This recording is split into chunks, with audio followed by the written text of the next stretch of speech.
Good evening, everyone. I am Monique Damania from Tickwick Securities and this is your post market outlook for 16 मार्च। तो चलिए देखते हैं कि आज मार्केट में ट्रेडिंग कैसे हुई है। तो हमने हमारे प्री मार्केट आउटलुक में डिस्कस किया था कि गिफ्ट निफ्टी जो है वो गैप अप ओपनिंग के इंडिकेशंस दे रहा है। बट अगर हम निफ्टी को देखेंगे तो निफ्टी आज गैप डाउन ओपनिंग हुई है निफ्टी की अराउंड 30-35 पॉइंट्स, राइट। बट उसके बाद जो है निफ्टी में बहुत ज़्यादा ही तेज़ गिरावट आई थी और हमने देखा कि निफ्टी ने 23,000 के जो हमारे लेवल्स थे उसको भी ब्रेक कर दिया था। अगर हम आज निफ्टी का लो देखें तो अराउंड 22,955 का लो है। तो हमने सुबह ही प्री मार्केट में डिस्कस किया था कि 23,000 जो है वो बहुत ज़्यादा स्ट्रॉन्ग सपोर्ट है। तो अगर हम देखेंगे, मैं आपको स्मॉलर टाइम फ्रेम पे दिखा देता हूँ, 30 मिनट्स पे देख लेते हैं एक बार कि आज ट्रेडिंग कैसी हुई थी। तो यहाँ पे अगर मार्केट ओपन हुआ था गैप डाउन, उसके बाद हम देखेंगे तो थोड़े ही टाइम के बाद बहुत ज़्यादा सेलिंग प्रेशर आया था और मार्केट ने 23,000 भी ब्रेक कर दिया था। उसके बाद वहाँ से जो बुलिशनेस आई है तो हम देखते हैं कि मार्केट ने 23,500 भी क्रॉस करके कर दिया था, राइट। तो आज जो मार्केट था वो बहुत ही ज़्यादा वोलेटाइल मार्केट था क्योंकि पहले निफ्टी गैप डाउन ओपन हुई, फिर वहाँ से बहुत ज़्यादा सेलिंग प्रेशर आया, निफ्टी ने 23,000 भी ब्रेक कर दिया और 23,000 से निफ्टी 23,500 तक चली गई। तो ऑलमोस्ट 500 पॉइंट्स का मार्केट लो से आज मार्केट हाई का डिफरेंस है 500 पॉइंट्स का। तो वो बहुत ही ज़्यादा होता है एक सिंगल डे में, राइट। तो जैसे कि हम देख सकते हैं कि जो लेवल्स हमने मार्क किया था वहीं से निफ्टी का रिवर्सल आया है और वहीं पे आज निफ्टी ने सपोर्ट लिया है। तो ये क्या है, ये एक ट्रेंड रिवर्सल है कि नहीं है, यही हमारा मेन क्वेश्चन है आज का, राइट। बट देखिए फ्रेंड्स, ये जो है ना, ये ट्रेंड रिवर्सल नहीं है। ट्रेंड रिवर्सल अभी बताना बहुत ही ज़्यादा मुश्किल होता है कि हमने पहले भी देखा है कि जब जब मार्केट गिरता है तब तक एक पुल बैक आता है, राइट। तो अभी जो हमारा मार्केट था वो पास्ट 3 दिन से रेड में ही क्लोज हो रहा था। देख सकते हैं हम यहाँ पे एक कैंडल, दो कैंडल, तीन कैंडल और आज की जो कैंडल बनी है वो पॉजिटिव बनी है। तो ये जो कैंडल है वो एक पुल बैक कैंडल है, राइट। तो ये कोई ट्रेंड रिवर्सल नहीं हुआ है अभी तक। ट्रेंड रिवर्सल होने में अभी काफ़ी टाइम है। ये जो सेटअप है वो अभी भी बेरिश सेटअप ही है, ओके। तो हमें आगे आने वाले दिनों में पता चलेगा कि अगर जो निफ्टी है वो यहाँ पे कंसोलिडेट होके फिर अगर अच्छे से मूवमेंट देता है ऊपर तो हम इसको ट्रेंड रिवर्सल कंसिडर कर सकते हैं। बट अभी के लिए तो जो हमारे 23,000 के लेवल है वो बहुत ही ज़्यादा स्ट्रॉन्ग सपोर्ट होल्ड करते हैं। तो हमें आगे आने वाले दिनों में यही देखना है कि ये जो लेवल्स है वो निफ्टी होल्ड कर पाती है कि नहीं कर पाती है, ठीक है। तो ये जो आज का क्लोजिंग हुआ है वो एक रिलीफ हम बोल सकते हैं और एक पुल बैक ही बोलना चाहिए अभी के लिए इसको, ठीक है। एक बार हम बैंक निफ्टी देख लेते हैं। सो बैंक निफ्टी भी देखेंगे हम तो सेम ही पैटर्न में ट्रेड हो रही है जैसे कि निफ्टी ट्रेड हो रही है। बैंक निफ्टी ने भी जो हमने सुबह सपोर्ट लेवल मार्क किया था 53,600 का, उसने वो ब्रेक कर दिया और उसके बाद ही उसके अंदर भी रैली आई है। तो हम एक बार इसका भी 30 मिनट्स टाइम फ्रेम का चार्ट देख लेते हैं।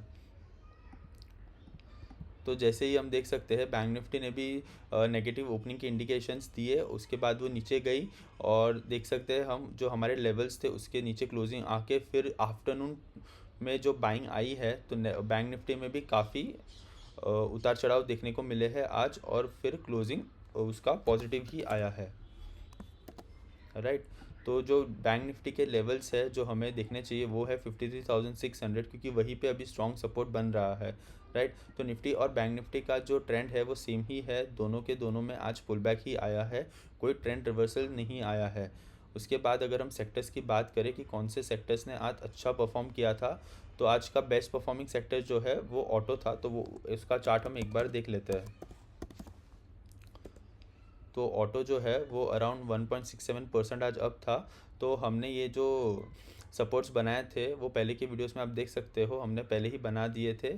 तो हमने डिस्कस किया था कि ये बहुत बड़ा गैप है ऑटो सेक्टर में, ऑटो इंडेक्स में, राइट। तो वो उसने ये गैप फिल कर दिया है और अभी देखना है आगे आने वाले दिनों में कि जो ऑटो इंडेक्स है वो ये गैप के ऊपर जाके ट्रेडिंग करता है कि नहीं करता है, राइट। तो आगे आने वाले दिनों में आप ऑटो इंडेक्स आपके व्यू में रख सकते हैं। बट अगर हम इसका भी सेटअप देखें तो थोड़ा बेरिश ही चल रहा है, निफ्टी के जैसा ही चल रहा है, राइट। तो हमें अगर निफ्टी बुलिश होता है, ट्रेंड रिवर्सल आता है, तो ऑटो में भी आना चाहिए क्योंकि जो सेटअप है वो ऑलमोस्ट सेम ही है निफ्टी के जैसा। और वर्स्ट परफॉर्मिंग सेक्टर हम देखेंगे तो आज रियलिटी था, तो मैं आपको वो भी बता देता हूँ। ओके, तो रियलिटी जो था वो अराउंड 1.57% नीचे है, और वो ऑलरेडी बेरिश ट्रेंड में ट्रेड कर रहा है, राइट। तो रियलिटी सेक्टर पे हम ज़्यादा बात नहीं करेंगे क्योंकि पूरा का पूरा सेक्टर ही बेरिश मोड में है, तो यहाँ पे हमें बाइंग अपॉर्चुनिटी ज़्यादा मिलने नहीं वाली है, तो हम इसके बारे में ज़्यादा बात नहीं करेंगे। हम एक बार क्रूड प्राइसेस देख लेते हैं कि क्रूड प्राइसेस ने आज कैसा ट्रेड किया था। तो अगर क्रूड की बात करें तो क्रूड मार्केट अभी भी चालू है, और क्रूड अराउंड -3% जो है वो नीचे आया है, वो हमारे लिए अच्छी न्यूज़ है। और अगर आगे आने वाले दिनों में क्रूड और नीचे आता है तो हमारे लिए बेटर ही होगा। एक बार हम यूएसडी आईएनआर भी देख लेते हैं। ओके, ओके, तो अच्छी बात है ये कि आज यूएसडी आईएनआर अप्रिशिएट हुआ है। उसने अपना ऑल टाइम हाई जो था 92.49 आज का, राइट, तो उसने वो ब्रेक नहीं किया, और अच्छी बात है कि यूएसडी आईएनआर नीचे आ रहा है। आईएनआर अगर जितना डिप्रिशिएट होगा हमारे लिए उतना ही अच्छी बात है। उसके बाद हम एक एफआईडीआई का डेटा भी देख लेते हैं एक बार कि एफआईडीआई का डेटा आ गया है कि नहीं आया है। ओके, ओके, तो डेटा आ गया है। अगर हम देखते हैं तो एफआईआई ने आज अराउंड 9300 करोड़ की सेलिंग की है, और जो डीआईआई है उन्होंने अराउंड 12600 करोड़ की बाइंग की है। ओके, तो आज का जो डिफरेंस है वो अराउंड 3000 प्लस करोड़ का है, इसलिए हमारे मार्केट ने आज सस्टेन किया है। डीआईआई ने एफआईआई से बहुत ज़्यादा बाइंग की है आज, इसलिए आज हमारा मार्केट जो है वो प्लस में क्लोज हुआ है, राइट। तो आज क्रूड ऑयल प्राइस गिरे, वो एक अच्छी न्यूज़ थी जिसने मार्केट को सपोर्ट दिया, और जो यूएसडी आईएनआर है वो भी डिप्रिशिएट हो रहा है, उसने भी आज मार्केट को सपोर्ट दिया। तो ये जो दो न्यूज़ थे वो अच्छे हैं हमारे मार्केट के लिए, और आगे आने वाले दिनों में हमें इन पे ध्यान देना चाहिए। और अगर हम अभी यूएस मार्केट देखें तो यूएस मार्केट के जो फ्यूचर्स है वो नियरली 1% पॉजिटिव ट्रेड कर रहे हैं, तो ये इंडिकेशन दे रहा है कि यूएस मार्केट आज गैप अप ओपनिंग देगा। बट ओपन होने के बाद वो कितना सस्टेन करता है, नहीं करता है, और कैसी ट्रेडिंग होती है वो मार्केट में, वो हम कल के प्री मार्केट आउटलुक में डिस्कस करेंगे, ठीक है। और ये जो निफ्टी बैंक निफ्टी के लेवल्स है वो हम कल प्री मार्केट आउटलुक में फिर से रीअसेस करेंगे। Thank you for watching.